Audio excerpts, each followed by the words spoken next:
Hello and welcome guys, ये हमारा जो सीरीज जहां पे we are discussing about different career options in law, उसके 15th वीडियो में आप सबका स्वागत है। अभी जो ऑप्शन हम लोग कंसिडर करने वाले हैं, डिस्कस करने वाले हैं, उसका नाम है जुडिशियल क्लर्कशिप। नाउ ये जुडिशियल क्लर्कशिप होता क्या है? सुनने में तो काफी फैंसी लग रहा है। ये जितना फैंसी साउंड करता है उतना ही इंटरेस्टिंग काम भी है।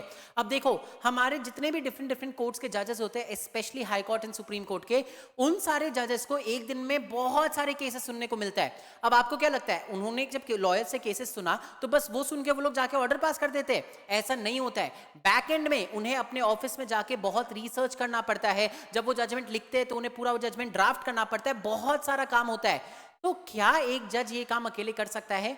ऑब्वियसली नहीं, राइट? तो उस समय उनके हेल्प में कौन आता है? उनके हेल्प में आते हैं जुडिशियल क्लर्क्स। नाउ सबसे पहली बात तो यहां पे क्लर्क्स वर्ड यूज किया गया बिकॉज फॉरेन में क्लर्क्स वर्ड यूज करते हैं, बट इन रियलिटी ये क्लर्क्स नहीं होते हैं। जिन लोग जुडिशियल क्लर्क्स बन के जाते हैं वो एक बहुत ही रिस्पेक्टेबल पोजीशन है, एक बहुत ही पार वाला पोजीशन है। वाई? बिकॉज आप directly high court and supreme court जजेस के साथ काम कर रहे होते हो। जो इंटरेस्टिंग हॉट टॉपिक वाले केसेस होते हैं, आप उसमें बैठ के अपना ब्रेनस्टॉर्म कर रहे होते हो, जजेस से डिस्कस कर रहे होते हो। तो एक बहुत ही अच्छा काम है। And you know what, the cherry on the cake, आपको एक जुडिशियल क्लर्क बनने में एक गवर्नमेंट ऑफिसर का पदवी मिल जाता है। तो जुडिशियल क्लर्कशिप एक ऐसा काम है जहां पे आप जजेस के चेंबर में बैठ के उनको असिस्ट करते हो in going through the cases, in writing judgements and all of that.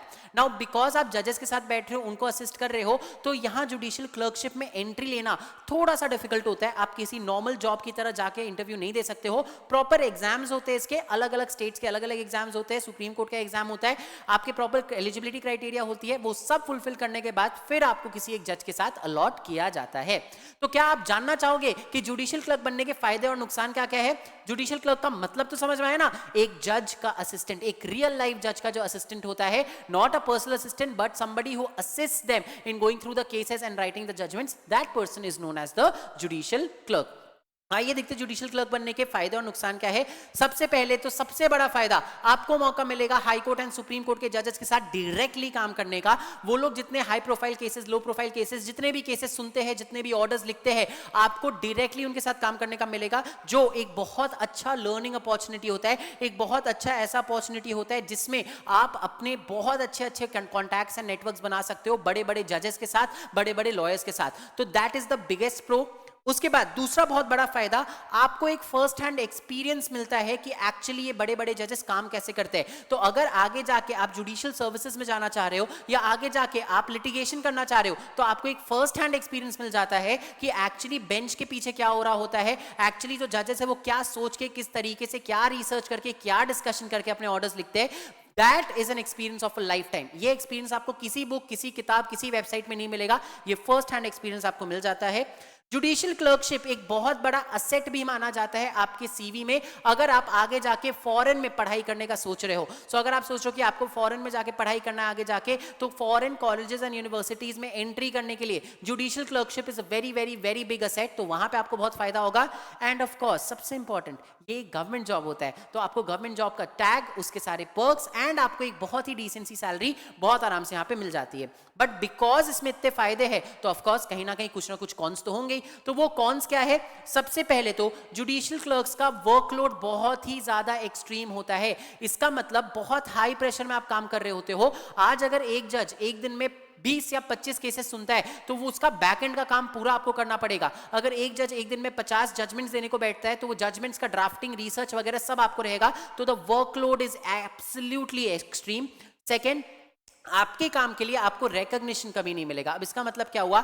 आप जितना भी हेल्प कर लो सुप्रीम कोर्ट जजेस को, कितना भी आप इन हाई कोर्ट जजेस को हेल्प कर लो, at the end of the day आप एक हेल्प हो, आप एक असिस्टेंट हो। उस ऑर्डर में, उस जजमेंट में हमेशा उस जज का ही नाम जाएगा। लोगों को पता भी नहीं हुआ कि आपने किस उसमें काम किया था, किस में काम नहीं किया था। तो रिकॉग्निशन पब्लिक के लेवल पे या सोसाइटी के लेवल पे आपको नहीं मिल पाएगा। आप कभी फोर फ्रंट में नहीं आओगे, आप हमेशा पीछे ही काम करोगे।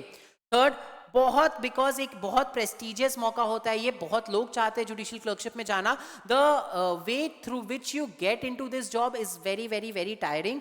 बहुत टीरियस प्रोसीजर होता है अप्लाई करने का, it's very difficult to get into that. तो वो कई बार एक कौन की तरह काम करता है।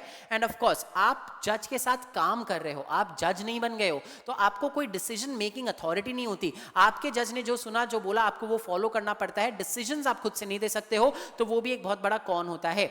बट ऑल इन ऑल अगर आप देखो तो तो प्रोज बहुत ज्यादा है इसके, ये आपको एक अच्छा किक स्टार्ट दे सकता है अपने जर्नी में। तो फायदे वो है, नुकसान मैंने आपको बता दिया। अगर इन फायदों और नुकसान को सुनने के बाद आपको ऐसा लगता है कि आपको जुडिशियल क्लर्क बनना है, तो there are certain things that you can do during your law college. Like आपको पहले से ही एलिजिबिलिटी क्राइटेरिया, वैकेंसीज, क्या सिस्टम है, क्या प्रोसीजर है, ये पता कर लेना चाहिए अलग अलग स्टेट्स के जजेस के पास। वाई? अलग अलग स्टेट्स के हाई कोर्ट्स के पास, सुप्रीम कोर्ट के पास। वाई? बिकॉज इनका प्रोसीजर सेट होता है। अगर आपको जुडिशियल क्लर्क की तरह काम करना है, आपको अगर एडमिशन चाहिए एज अ जुडिशियल क्लर्क, तो आपको ये एलिजिबिलिटी क्राइटेरिया, ये सब चीज पहले से पता होना चाहिए।